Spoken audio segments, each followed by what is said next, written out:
Have you ever noticed how easily people overlook you? How quickly they cut across your words? How they laugh off your feelings as if they were too small to matter? How they remember everyone else's story, but somehow forget yours? You tell yourself it's nothing, but the truth weighs on you. You feel invisible in the very rooms where you've given the most of yourself. Maybe you've become that person who is always available, always agreeable, who says yes when exhaustion is screaming no, who stays silent to avoid conflict, who forgives before anyone has even asked for forgiveness. And what comes back to you for all of that effort is not gratitude, not loyalty, but indifference, dismissal, and at times even contempt. And deep down you know it. You are not being respected, yet you don't know how to stop it. So you bend again, you compromise again, you smile again, hoping that this time, maybe, someone will finally see your worth. But that day never comes. Carl Jung once wrote that the most terrifying thing a person can do is to accept themselves completely. And maybe that is why you are still stuck in the same pattern. Because self-respect is not about waiting for others to finally notice you. This is not a lecture on clever comebacks or a list of tricks to get people's attention. What follows is something deeper. The psychology of why you tolerate the intolerable. The hidden pattern that trains others to treat you the way they do. And how you can finally break it. Because until you respect yourself, nobody else will. So the question is this: are you ready to face the truth that has always been hiding inside you? You learned early that approval was survival. A parent's glance, a teacher's nod, a friend's acceptance. Small signals that told you who you were allowed to be. And so you bent yourself into shapes that would be rewarded. Editing your words, hiding your anger, softening your strength. Because every frown felt like exile. And what began as a child's strategy became an adult's prison. Now you find yourself scanning faces in every room, wondering if you are too much or not enough, rehearsing conversations before they even happen, already trimming away the parts of you that might offend. And when someone dismisses you, even with silence, you spiral into self-doubt. This is the cycle. The less you respect yourself, the more you chase respect from others. And the more you chase it, the less they give it. Because people sense it.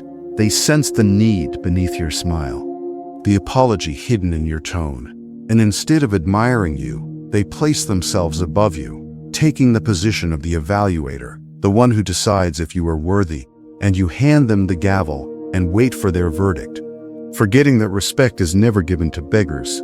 It is only given to equals. Imagine a young man at a dinner with colleagues, the conversation sharp and loud, each voice trying to cut deeper than the last.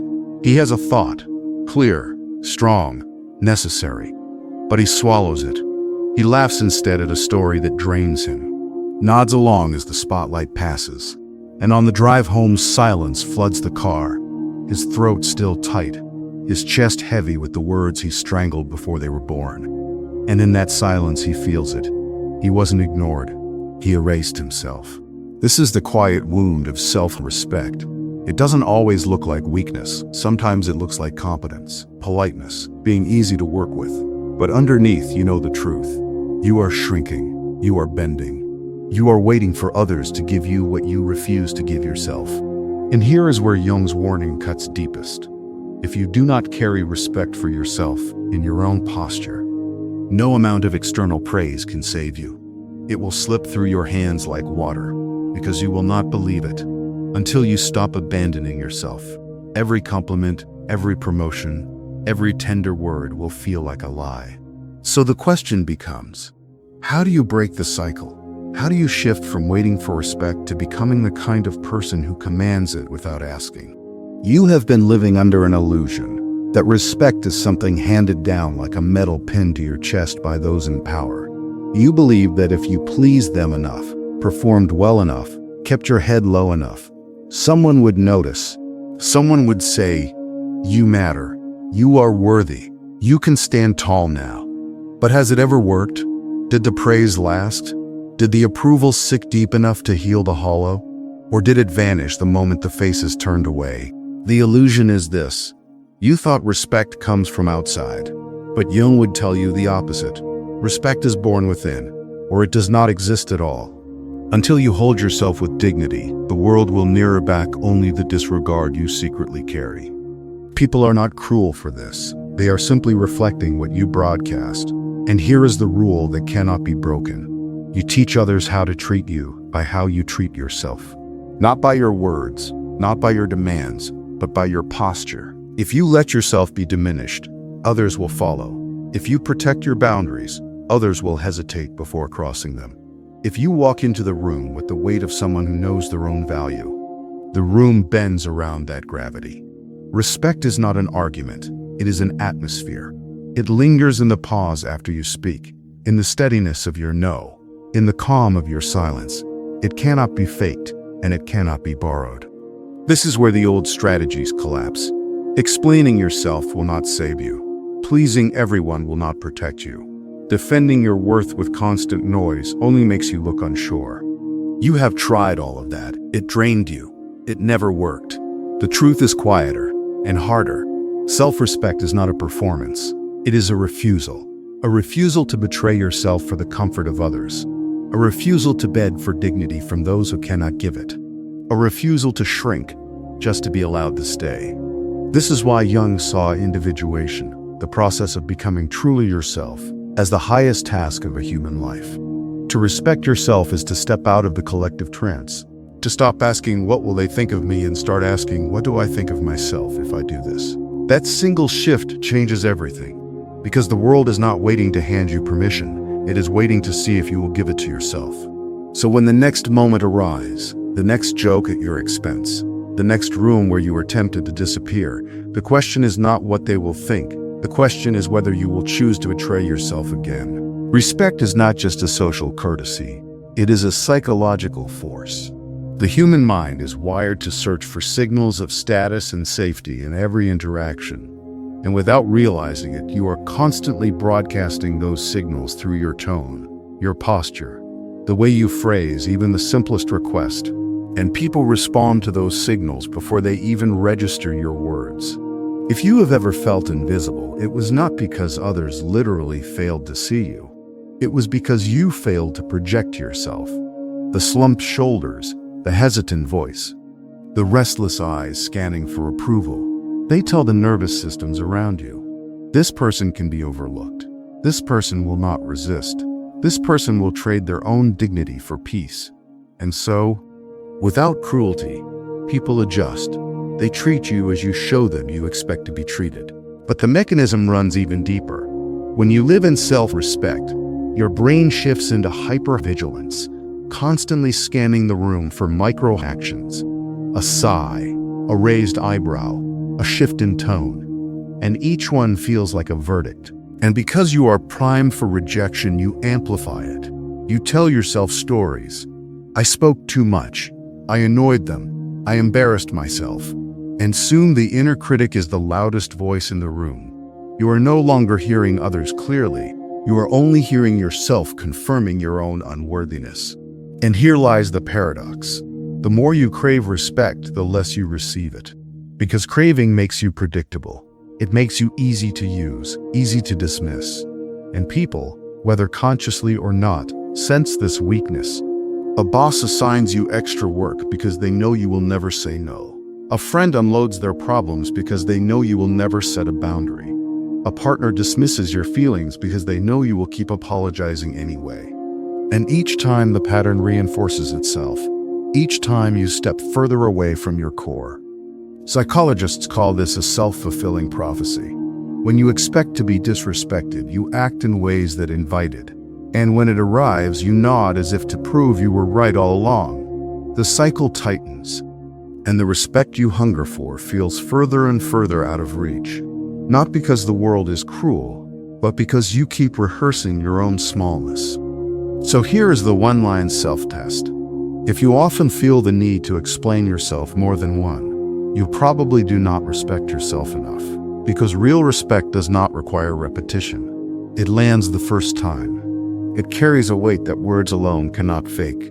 And if you find yourself chasing after people's understanding, piling on more explanations just to be taken seriously, you are not speaking from self-respect. You are speaking from fear.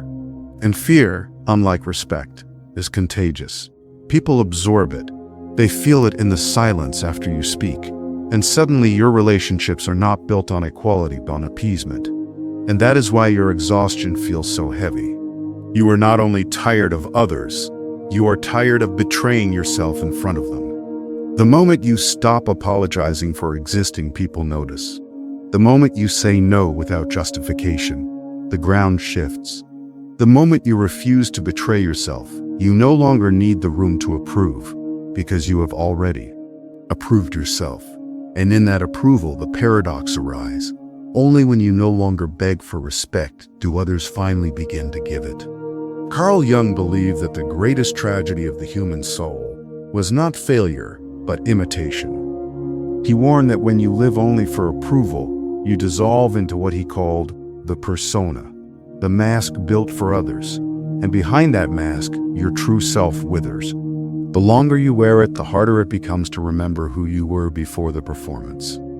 This is why Jung tied self-respect to individuation, because to respect yourself is to break from the collective hypnosis, the endless need to be liked, to be chosen, to belong at any cost. And individuation is not about rejecting others in anger. It is about becoming whole within yourself so that you no longer need the crowd's applause to know your own value. But Jung was not alone in this vision. Centuries earlier, the Stoic philosopher Epictetus said with sharp clarity, "You will never be free until you respect yourself." For the Stoics, freedom was not political or even social, it was inner. A person enslaved by the opinions of others could wear a crown and still be shackled, while a person who owned nothing but respected themselves could be freer than an emperor. Think of Socrates in his final days, accused, mocked, pressed to renounce his beliefs. He could have begged for pardon, adjusted his words to satisfy the crowd, lived a few more years in exchange for dishonor, but instead he chose death with dignity over life without self-respect. And centuries later, his silence at the end still roars louder than the accusations that condemned him. Now compare that to the compromises we accept each day. No executioner waits for us. No jury demands our blood. The stakes are smaller, quieter. A colleague interrupts and we say nothing. A friend dismisses our boundary and we laugh it off. A partner belittles us and we swallow the ache. These tiny deaths do not come with trumpets. They come in dim rooms and silent nights, leaving us alive but hollow. Jung would call this living in bad faith, choosing comfort over authenticity, survival over soul. But philosophy presses the question harder. What kind of survival is it if you are surviving without yourself? Self-respect then is not pride. It is not arrogance. It is fidelity to your own being. To respect yourself is to recognize that your inner life is sacred and cannot be sold for cheap approval. And when you hold that line, something shifts. The world, which once ignored you, begins to treat you differently, not because they have changed, but because you have. Philosophy shows us again and again that a person who does not respect themselves becomes the raw material for others' agendas, while a person who does respect themselves becomes untouchable. And though the difference may be invisible at first, in time it becomes unmistakable. So the question that philosophy leaves you with is stark and inescapable. Will you live as a mask, or will you live as yourself? It is easy to nod along with philosophy, harder to embody it, because self-respect is not a single declaration but a discipline repeated until it becomes bone deep. Every yes spoken against your will carves away a piece of you. For disrespect rarely begins in open humiliation. It begins in the quiet betrayal of agreement when you longed for refusal.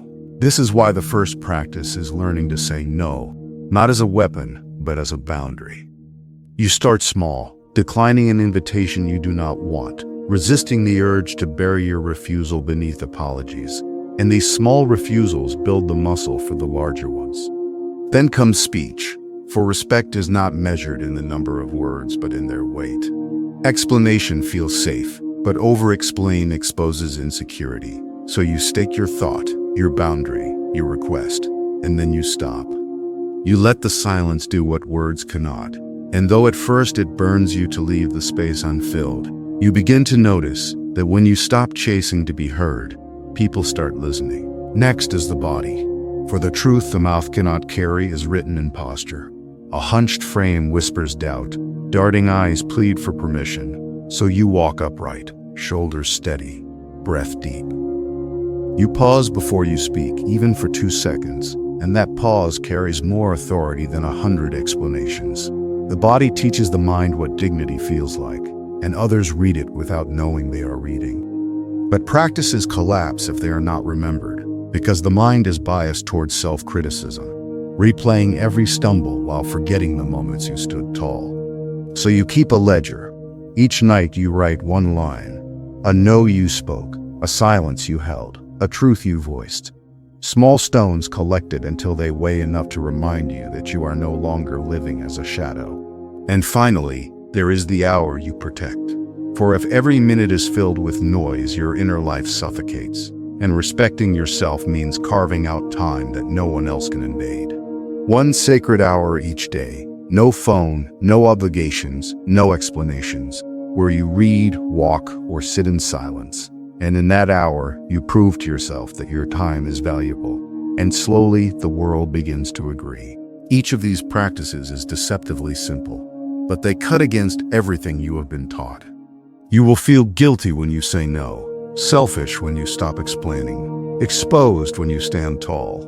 But guilt is not a guide. It is the residue of old obedience. And if you keep walking through it, repetition will transform respect from a fragile performance into a steady presence. Not something you chase, but something you carry. And once carried, others have no choice but to acknowledge. Respect is not theory. It is tested in the smallest of hours when no one is watching but you. An ordinary day without crisis becomes the battlefield where dignity is won or lost. 1,000 tiny choices that decide whether you stand tall or collapse back into the mask. Morning begins with the alarm. The old reflex would have you reaching for the phone, scrolling through voices before your own thoughts even stirred. But today the phone stays on the table. You sit upright. You breathe. 10 minutes in silence. And though it feels small, it is the first boundary. The sacred hour begins here. Later, at work, the meeting unfolds. Voices overlap. Someone pushes an idea you know is flawed. Normally you would shrink back, or worse, offer a hesitant thought, then bury it under apologies. But not today. You lean forward. You speak once, your voice calm and unhurried. You stop. And the silence that follows is heavy. Your instinct is to fill it, to smooth it over, but you don't. And in that pause, you feel something solid take root. By afternoon, you are with a friend. They ask for a favor, something small but inconvenient. The reflex rises to say yes, to stay agreeable, to keep the peace. But you pause. You feel the guilt like a hand tightening around your chest. And you say no, gently, without apology. The air hangs heavy, as if the world might collapse, but it doesn't. The conversation continues, and inside, you is a surge of clarity. A no spoken without betrayal tastes sharper than any yes. Evening comes, and at home, you open your notebook. You write down the day's ledger, the morning silence, the meeting where you spoke once, the no to your friend. 3 stones placed in the jar of memory. And though none were grand gestures, no applause followed, no lightning cracked the sky. You feel the weight shift inside you, less hollow, more steady. And you realize this is how respect is built, not in the spotlight, but in repetitions no one else can measure. Imagine it now as a mountain that has finally stopped echoing back every voice that shouts at its walls. The noise that once bounced and multiplied now falls silent, absorbed by the rock itself, unmoved, unshaken. And in that stillness, the mountain no longer belongs to the ones who shout. It belongs to itself. This is integration, not perfection, not endless victories, but the slow weaving of respect into your bones until it is no longer something you chase, it is something you are. Think back to where we began. The small betrayals that seemed harmless at the time, the nod when you wanted to refuse, the laughter at a joke that bruised you, the silence that felt like erasure, and see them now for what they were. Not quirks, not habits, but rehearsals for a life without self-respect. Jung's warning was never abstract. He saw that the world will never give you the dignity you refuse to claim. It only reflects the posture you carry. And for years you trained yourself to be invisible, and the world agreed. But now look again. The same room, the same faces, and you are no longer the same. The nod is replaced with a steady no. The swallowed thought with a single clear sentence. The laughter that once hid pain with a silence that carries authority. And the world begins to adjust, not because it has changed, but because you have. Respect was never theirs to give. It was always yours to embody. And the moment you chose to stop abandoning yourself, the illusion dissolved. That is the paradox. The approval you chased for years begins to arrive only when you no longer need it. The dignity you begged others to hand you appears the moment you decide not to sell it. The cycle is broken, not in noise, but in refusal. Not in defending yourself, but in standing as yourself. And when you do, the truth is undeniable. Until you respect yourself, nobody else will. So here's the reflection you carry now. Where, in your own life, are you still abandoning yourself? Not in dramatic gestures, but in the subtle habits of over-explain, apologizing for existing, or shrinking when you long to expand. Because until you confront those quiet betrayals, the larger respect you seek will always remain just out of reach. And if you have already wrestled with this, or if you are standing in it right now, share your story in the comments, because your voice may be the reminder someone else is waiting for. The proof that it is possible to stop abandoning yourself and finally choose respect.